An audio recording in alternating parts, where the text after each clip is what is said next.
Everybody, this is Henry O'Brien of Film Obsessive, and I'm here today with director Paul Thompson. He has released a new film called Stalkers. Paul, thank you so much for being here today. That's a pleasure to be here. Thanks And for having me. before I fire away with any questions, could you just, for our audience, give a synopsis of the film or just a brief summary, spoiler free, of course? Sure. Yeah. Well, at its heart, Stalkers is a story about a mother and daughter reconnecting after, I guess, 13 years. The Our lead, Kate, gave up her daughter for adoption when she was a teenager with an unexpected pregnancy. She ran off. And this is a story of her reuniting with her daughter. There's a little more to it.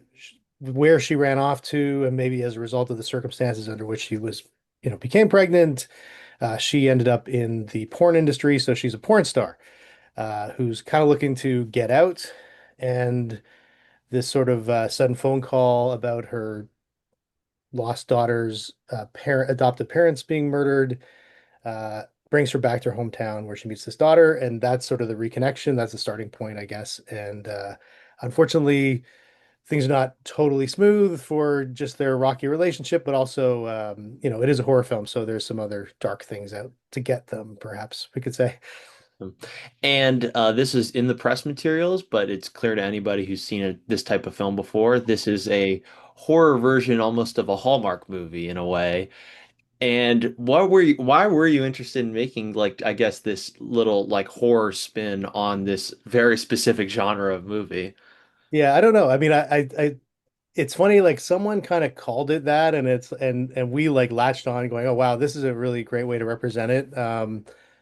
I mean, I actually love like cheesy Hallmark movies too, so maybe that's it. Like maybe at the heart of me, I'm kind of sappy and want to enjoy that storyline that we're telling. And that was where it all really started too. It was kind of like the idea might have started with this reuniting story, and then being a fan of horror and like loving that genre so much, uh, took it that way. Like, well, I guess I always love thrillers and slasher films, so those would be like the two kind of favorite genres for me. So. Yeah. And it certainly did have this sense of like nastiness to it in terms of it being a horror film and a Hallmark movie. But I guess since you were mentioning that you kind of, as you said, were a little sappy at heart, like how would you, I guess, define like a Hallmark movie, I guess? Well, I guess you've got like the Hallmark holiday movies or whatever, which I guess are a little more uh formulaic, but I guess and they're always about finding romance. And so this movie is not about anybody finding romance. Not really. But it is about finding connection, I guess, and finding meaningful relationships. Again, I think we aspire to maybe a little more than the formulaic uh what people mostly associate with Hallmark, but at the same time, like there's a lot of heart there, and I hope that like I mean, I think there's a good middle section of our film where we hope we really need to latch on to that relationship that's building for Mhm. Kate and Charlotte, her daughter, as they kind of go through those first steps of basically meeting and getting to know each other. So Mhm. And do you like films that I guess toy with and experiment with not just the horror genre, but other genres as well all at once? Does that kind of process excite you? that's always like the best kind of movie. Well, the other kind of template too is for me like From Dusk Till Dawn, Mm. which is like a great genre mashup where you could go into that movie not know anything about it and think it's just a crime gangster movie until like the movie like flips on its head and all of a sudden it's 100% about vampires and surviving that. And the crime thing doesn't matter anymore. Yeah. So it's like that also I remember seeing that film the first time and it really was so exciting Mhm. to just sort of see somebody do that. Yeah. And I guess on that as well, like, did you see the recent horror film Hard Eyes? That's kind of a blend of Valentine's Day movies and horror films. And I kind of felt like a similarity in the genre mishmashing between that and your film. I have to say it's top of my list Yeah. because I recently sort of learned about what it was. I think it kind of came out at the same time as it was the Monkey movie, the Stephen Yeah. King one, which Monkey was Man also or getting a the lot. Monkey. Yeah, Monkey, yeah. the Monkey, yeah, which was awesome too. Which of course was like so sort of funny over the top that I almost like mixed up which movie was which. Um, but then I heard, yeah, more about Hard Eyes, and it's like I do have to see that because yeah, I love that. Yeah. Just it's I think that's maybe where we're at right now in movies Yeah. where to kind of keep things interesting, we sort of smash things together that you don't expect and Yeah. you, the results you get. I would certainly say not to give Hard Eyes any free press, but it is like using Nancy Meyers conventions along with slasher conventions, which is really what I stuck to with Okay. Stalkers, especially. Wow. Wow. Yeah. Okay. Like it definitely, you nailed some of the, I think, really the Hallmark movie conventions in terms of a character returning to their home and not being a little hostile to this home world that they have left, but then start to grasp onto it in the lens of a horror like film, which I found so unbelievably fascinating. And did that, like you were mentioning earlier, just about that someone said early on that it was kind of reminded them of a Hallmark movie. Was that even in mind at all, like beforehand? I don't think it really was. I think really it was like let's tell this story and then let's make a horror movie around it. But it hadn't maybe like really this the idea for this film comes from like 10 years ago. Hmm. So maybe before like Hallmark movies had fully like Yeah, become a massive part of our culture. yeah. So now that when we were making it, I think it's ingrained in us how we, Mm, this genre, this style. But yeah, it definitely wasn't something we set out to do. It's just sort of how it developed. And yeah, like if it's working that way for people, like that's wonderful because that works for me too. yeah. And this was your directorial debut. What was that experience like, just having a different position than you usually do, especially whether it's with Guillermo del Toro or anything like that? But what was it like just sitting in the director's chair for the first time? Obviously it was nerve-wracking, a lot of stress. I mean, I guess in a way I was wearing a few hats too. Like this was self-financed too, so there was always a million logistical things that probably like, well, I know Guillermo del Toro isn't worrying necessarily about, where we're parking things at this location or something like that. So there was always like those extra things in the back of mind, which probably made it a little easier for me to like to have something else to juggle sometimes when I was feeling the stress. But yeah, it was definitely I mean I had made some short films and music videos and things over the years, but I really did want to make a feature no matter what. Like find a way to make this. Um and it was definitely it was a new experience because you have such a long there's so much detail and so much stuff that you need to connect in so many days of shooting that you're going to be going back to scenes you shot days earlier or even a week earlier or whatever, and sort of remembering to kind of keep the thread. And I think kind of learning what the role of like Yeah. the feature film director is, like, as a music video might be like, it's like about the images more than almost anything else. Um, the short, you have like a very simple story, and then here we have like a lot of characters, a lot of different things, and a lot of people wanting to know, hey, like, what's the deal with my character? Why am I doing this? Right.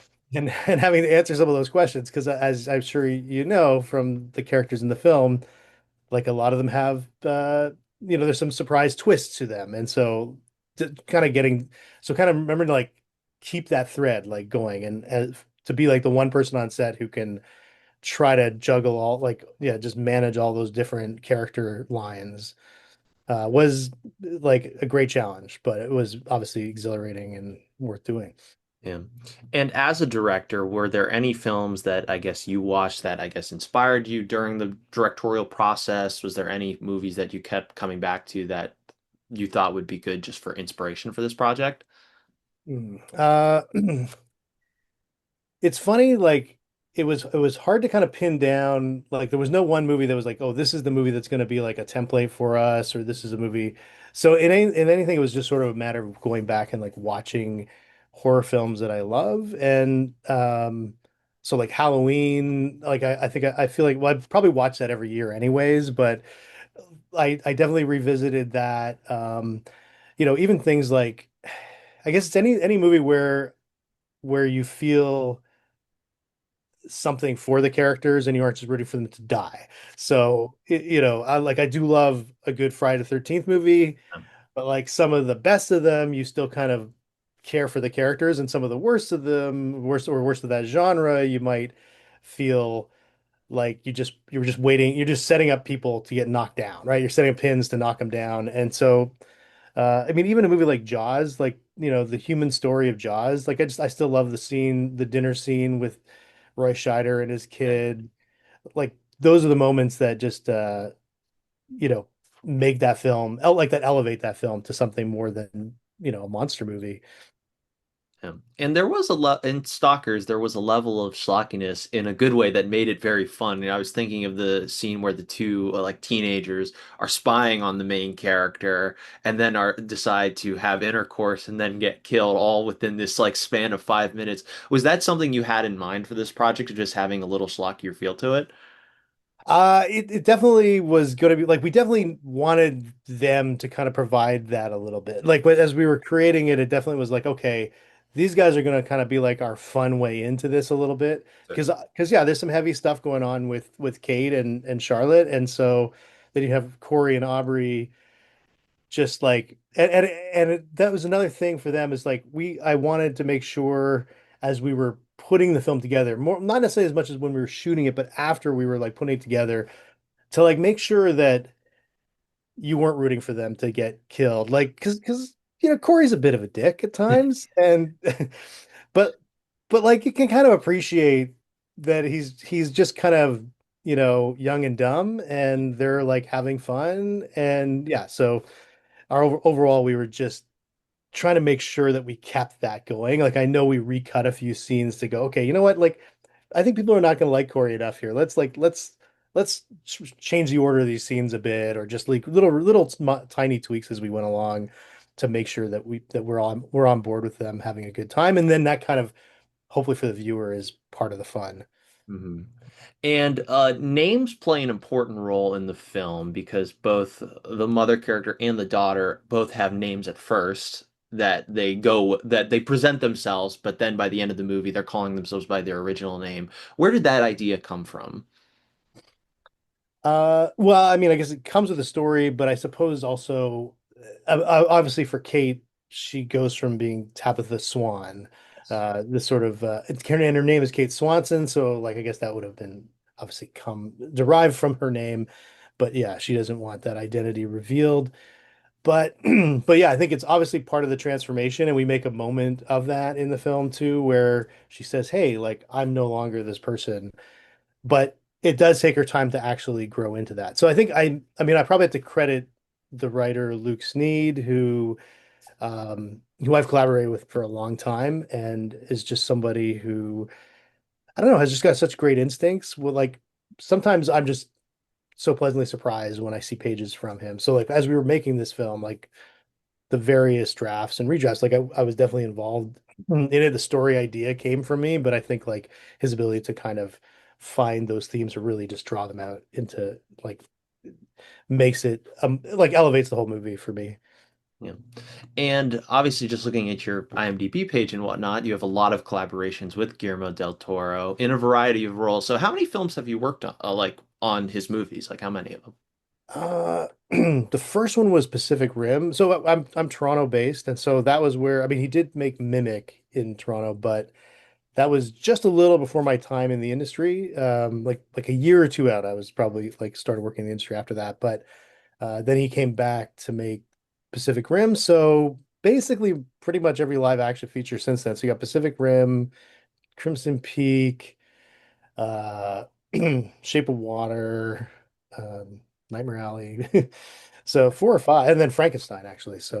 Yeah. So yeah, five of them, Yeah. which has been. I mean, and you know what? I mean, like obviously I'm a tech on set, but one of the reasons the role that I've had for most of my career has been actually doing video playback, like the video system, the monitor, the director's watching. So I'm basically watching everything that they're doing, and I'm also hearing like for years of my life, hearing the conversations directors have with their actors, with their DPs, with their crew.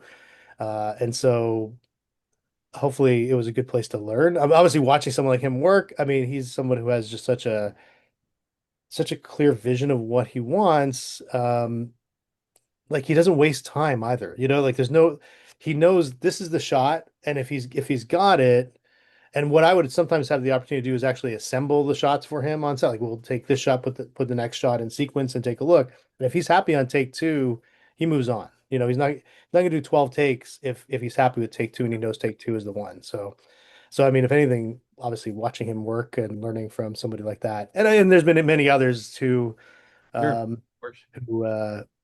who yeah, I guess the best ones really kind of know what they want. I mean, there were times when I definitely didn't know what I wanted, or was I knew what I wanted, but wasn't sure how I was going to get it, or that kind of thing. So I could certainly look back to those folks and And just on that, like just with being especially in the video playback role, like would you ever find yourself being like, I would have shot this differently in this scene if I was in control? Where I guess my question is, were like the seeds for you like directing a film kind of started there, or has it just been a long-term like aspiration?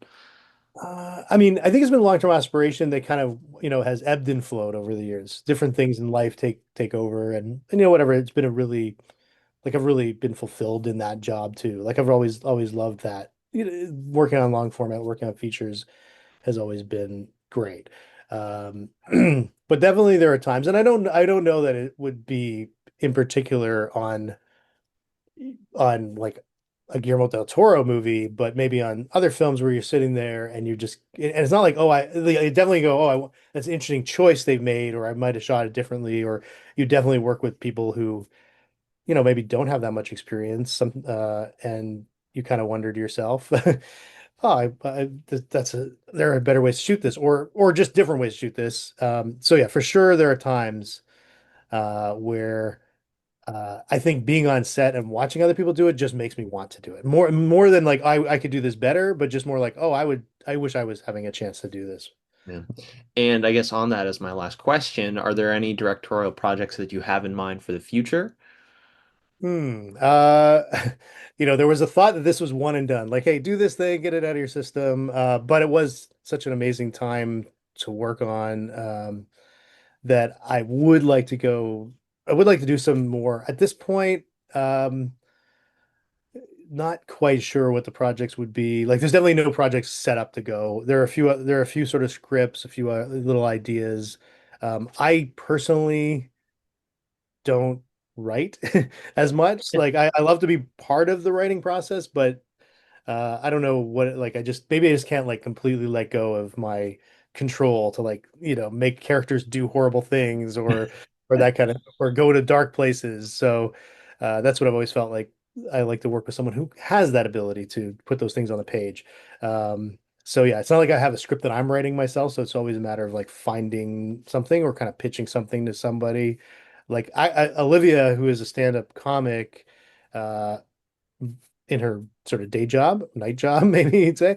Um, Her and I were talking about a comedy idea, which was like something that had been in my mind going way back, but obviously that's a totally different format. So I'm not sure, and it's not horror comedy. It's literally it would just be like a kind of romantic comedy. See, I'm still maybe in the Hallmark world. This has been Paul Thompson. He's the director of Stalkers. Paul, thank you so much again. Thank you. It's been a real pleasure. Thanks for this interview.